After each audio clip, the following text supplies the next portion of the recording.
warahmatullahi wabarakatuh. Pada video kali ini kita masih membahas tentang soal-soal SKB, khususnya soal-soal pedagogik ya, tentang kependidikan. Jadi untuk soal-soal ini masih sama seperti soal-soal sebelumnya untuk jenis-jenisnya. Oke, kita coba kerjain soal berikut ini ya. Pada saat mempersiapkan pembelajaran, seorang guru harus dapat menentukan jenis media yang tepat sesuai dengan materi. Dilihat dari kemampuan jangkauannya, media dapat dibagi ke dalam. Nah, ini jawabannya yang A. Media yang memiliki daya liput yang luas dan media yang memiliki daya liput terbatas. Kenapa kok jawabannya yang A? Karena di sini kan pertanyaannya kemampuan jangkauan. Jadi jangkauan itu jawabannya kalau nggak luas ya sempit. Gitu. Kenapa kok bukan yang B? Karena B itu kan dapat didengar dan dilihat. Didengar dan dilihat itu adalah pelaksanaan dari medianya, jadi bukan dari aspek jangkauannya. Kemudian tradisional atau berbasis TIK atau IT itu berarti tingkat kemutahiran dari medianya. Kemudian apabila media 2 dimensi atau 3 dimensi berarti dari bentuk medianya. Tuh, jadi kita lihat aspek-aspeknya ya. Lanjut ke soal berikutnya. Di ruang media tersedia berbagai macam media yang sudah berdebu dan agak usang. Sebagai seorang pendidik yang kreatif, sebaiknya dapat memanfaatkan media dan memilih media mana yang akan digunakan. Dia memiliki beberapa pertimbangan dalam hal ini. Pertimbangan dalam memilih media pembelajaran yang harus diperhatikan adalah, ini jawabannya yang A. Tujuan, sasaran didik, karakteristik media, waktu pengoperasian, biaya, ketersediaan, konteks penggunaan, dan mutu teknis. Kenapa? Karena media pembelajaran itu harus dapat menjangkau tujuan pembelajaran yang hendak dicapai oleh seorang pendidik. Kemudian sasaran didiknya juga, jadi media itu harus koheren atau harus berhubungan atau harus dapat digunakan di sasaran pendidik atau di peserta didik yang akan menggunakan media tersebut. Jadi kalau misalnya peserta didiknya itu masih belum terlalu menguasai komputer, maka jangan menggunakan media komputer untuk kegiatan pembelajarannya. Gunakan media lainnya yang kemungkinan bisa ditangkap lebih baik oleh peserta didik. Itu pun juga berhubungan dengan karakteristik dari peserta didik maupun pendidik ya. Kemudian karakter media. Jadi karakter media itu juga harus berhubungan juga dengan karakter pendidik dan peserta didik. Sesuai atau tidaknya, seperti itu. Waktu pengoperasiannya juga. Berikut juga biaya. Jadi menyesuaikan biaya yang dimiliki oleh sekolah atau yang ada di lingkungan pendidikan tersebut. Itu. Jadi jawabannya yang A. Lanjut ke soal berikutnya. Seorang guru harus mampu memanfaatkan media pembelajaran dan sumber belajar untuk mencapai tujuan pembelajaran utuh. Pernyataan berikut yang benar terkait dengan media pembelajaran adalah, nah ini jawabannya adalah yang C. Media dapat digunakan sebagai pembawa pesan dalam suatu kegiatan pembelajaran. Kenapa kok jawabannya yang C? Karena media pembelajaran adalah sebuah produk atau sebuah alat yang digunakan pendidik untuk mentransfer ilmu agar dapat lebih dimengerti oleh peserta didik. Jadi media pembelajaran ini untuk menarik minat peserta didik dalam kegiatan pembelajaran dan memudahkan peserta didik untuk memahami sebuah materi. Jadi media ini fungsinya sebagai pembawa pesan dalam suatu kegiatan pembelajaran. Kalau misalnya yang A, mengapa kok salah? Media pembelajaran yang baik adalah media yang berbasis TIK. Tidak semua media yang tidak berbasis TIK itu jelek atau tidak sesuai, tidak. Jadi penggunaan berbasis TIK atau tidaknya itu tidak berpengaruh terhadap indikator media itu dapat berhasil atau dapat mencapai tujuan pembelajaran atau tidak. Tuh. Kalau sebuah media dapat digunakan untuk semua kegiatan pembelajaran, tidak semua media dapat digunakan untuk kegiatan pembelajaran. Jadi bergantung dari tujuan pembelajarannya itu apa, kemudian siswanya seperti apa, materinya seperti apa. Jadi banyak aspek yang harus kita lihat dalam memilih media pembelajar. Kalau yang D, memilih media tidak perlu banyak pertimbangan agar tidak merepotkan. Tidak, ini juga salah. Kenapa? Karena media itu perlu pertimbangan banyak. Tadi kan ada beberapa aspek seperti tujuan, sasaran pendidikan, karakteristik media, waktu pengoperasiannya itu kapan. Jadi banyak aspek yang harus kita pertimbangkan untuk memilih sebuah media atau menggunakan sebuah media dalam kegiatan pembelajaran kita. Lanjut ke soal berikutnya. Setiap materi pembelajaran memiliki tingkat kesukaran yang bervariasi. Untuk memudahkan peserta didik memahami materi yang memiliki tingkat kesukaran tinggi, guru sering memanfaatkan media pembelajaran.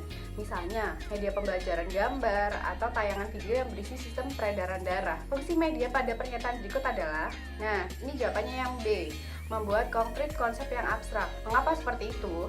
Karena sistem peredaran darah itu kan sesuatu yang abstrak, jadi sesuatu yang tidak bisa kita contohkan. Masa kita mau menunjukkan peredaran darah, kan kita nggak bisa mentransparansi pembuluh darah yang ada di kita kan, atau yang ada di manusia atau makhluk hidup. Jadi kita butuh video pembelajaran itu. Jadi kita butuh video seolah-olah anak-anak itu melihat peredaran darah itu, oh seperti ini jalan peredaran darah itu gitu. Jadi dari video saja, tidak perlu kita mempertunjukkan secara asli, nanti muridnya pada pingsan lagi gitu. Lanjut ke soal berikutnya. Media memiliki fungsi dan manfaat bagi pembelajaran. Hal ini dirasakan juga oleh guru dalam membantu pembelajaran menjadi lebih efisien dan efektif. Misalnya, saat guru ingin menjelaskan suatu konsep atau objek yang luas dan besar, dia tinggal menggunakan medianya saja. Berikut ini adalah salah satu fungsi dari media pembelajaran sesuai kondisi tersebut. Ini jawabannya yang A. Jadi menampilkan objek yang terlalu besar, misalnya pasar atau candi. Jadi ketika kegiatan pembelajaran misalnya ini menunjukkan tempat kegiatan perekonomian berlangsung itu ada di mana? Oh ada di bank, oh ada di pasar. Nah untuk menunjukkan pasar itu seperti apa, misalnya anak-anak elit itu kan tidak mengerti pasar tradisional itu seperti apa. Jadi untuk meminimalisir waktu dan biaya, kita tidak perlu mengajak mereka ke pasar tradisional. Kita cukup mengenalkan pasar tradisional itu melalui visual atau melalui gambar atau video. Jadi media pembelajaran ini menampilkan objek yang terlalu besar dapat ditunjukkan, misalnya menggunakan global atau menggunakan video pembelajaran terkait bumi itu bentuknya bulat. Kenapa? Bentuk bumi yang bulat itu seperti ini. Nah, itu menggunakan visualisasi. Nah, itu merupakan pengaplikasian media pembelajaran untuk menampilkan objek yang besar atau objek yang terlalu besar ke dalam kegiatan pembelajaran atau ke dalam kelas. Lanjut ke soal berikutnya. Seorang guru ingin membuka situs Google untuk menuliskan catatan ide atau refleksi yang bersifat pribadi atau untuk dibagikan secara umum. Fitur yang dapat dimanfaatkan oleh guru tersebut adalah, nah ini adalah referensi ya, bersifat pribadi, kemudian berisikan teks atau tulisan. Nah, kalau misalnya book itu tidak bisa. Forum juga bukan. Forum itu berarti ada feedback atau timbal balik atau komunikasi dua arah kalau forum. Nah, sedangkan ini kan satu arah. Fitur yang bisa digunakan adalah blog. Jadi guru bisa membuat blog, kemudian share linknya ke siswa dan peserta didik dapat memperoleh informasi atau ilmu dari tulisan-tulisan atau catatan ide refleksi yang dituliskan dalam blog tersebut. Lanjut ke soal berikutnya.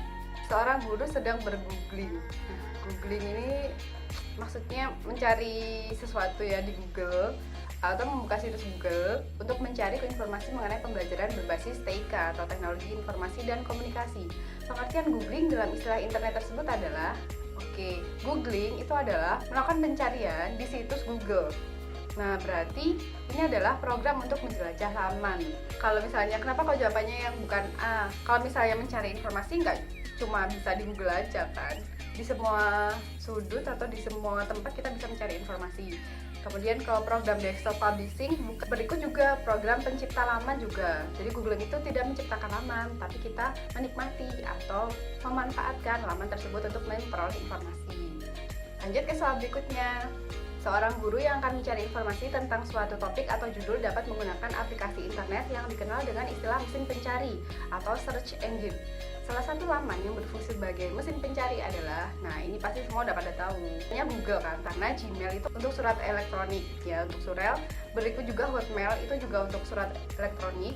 Kemudian cari data itu bukan termasuk mesin pencarian. Jadi mesin pencarian yang ada atau yang biasa digunakan itu Yahoo atau Google. Tapi Yahoo sekarang sudah jarang digunakan. Orang-orang lebih banyak menggunakan Google untuk mesin pencariannya. Lanjut ke soal berikutnya. Seorang guru akan membuat media untuk menampilkan contoh surat, tabel gambar, dan berbagai dokumen lain. Aplikasi sederhana keluaran Microsoft yang dapat digunakan untuk memfasilitasi kegiatan guru tersebut adalah mau menampilkan contoh surat, bentuknya teks, ada gambar. Nah, ketika teks ada gambar dan berbagai dokumen, nah dokumen ini bisa menggunakan Microsoft Word. Kalau misalnya database, PowerPoint, dan desktop publishing itu bukan. Lanjut ke soal berikutnya. Seorang guru dapat menampilkan bahan tayang yang menarik perhatian siswa dalam pembelajaran. Program tampilan bahan tayang ini difasilitasi oleh Microsoft. Aplikasi sederhana keluaran Microsoft yang dapat digunakan untuk membuat bahan presentasi adalah, nah kata kuncinya adalah presentasi. Jawabannya adalah PowerPoint yang C. Kenapa kok PowerPoint? Ya memang untuk presentasi, menampilkan diagram, gambar, flowchart gitu. Lanjut ke soal berikutnya. Tools pembelajaran daring atau online cukup banyak dan memiliki fungsi masing-masing. Salah satu fiturnya berupa kumpulan soal tes sumatif dan tes akhir pembelajaran. Nah, fitur model ini adalah banyak soal yang dikumpulkan kemudian digunakan untuk pembelajaran atau untuk evaluasi.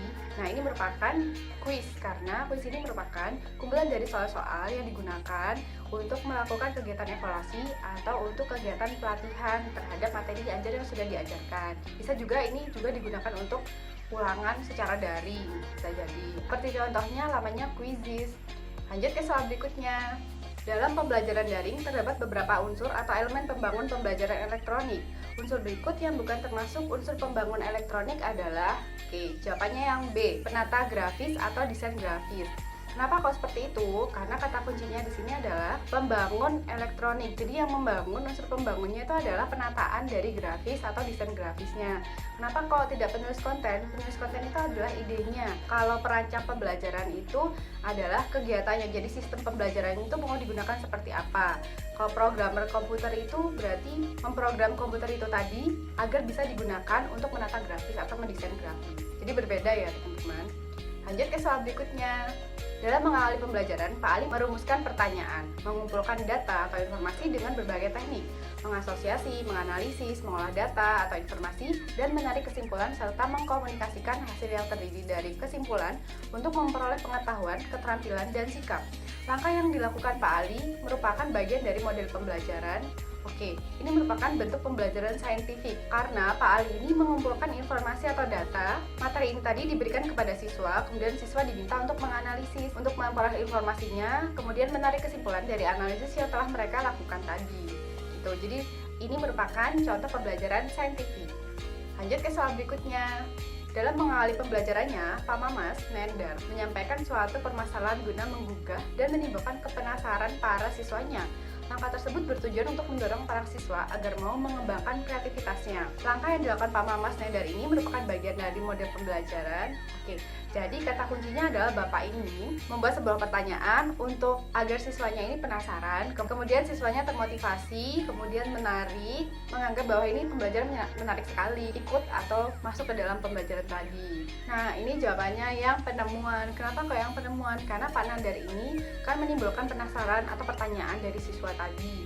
Kemudian siswa diminta untuk mencari apa sih sebenarnya yang ada di materi ini. Coba temukan. Nah, menemukan ini merupakan mode pembelajaran penemuan. Jadi siswa diminta aktif untuk mencari atau menemukan sebuah ide atau inti dari materi pembelajaran. Lanjut ke soal berikutnya.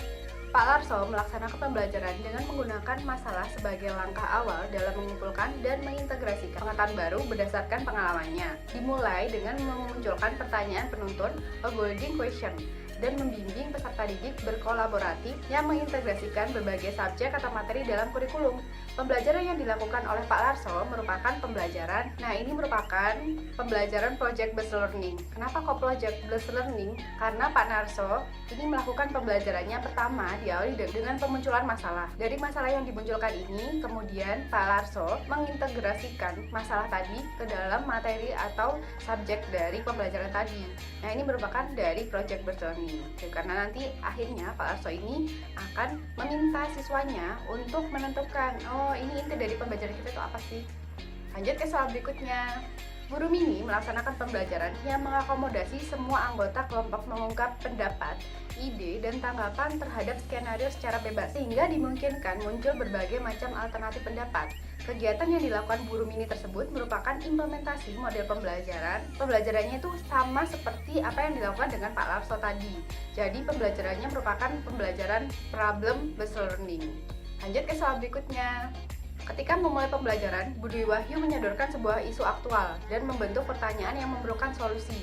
Lalu, dalam bentuk kelompok-kelompok kecil, siswa ini diminta untuk mencari alternatif solusi tersebut.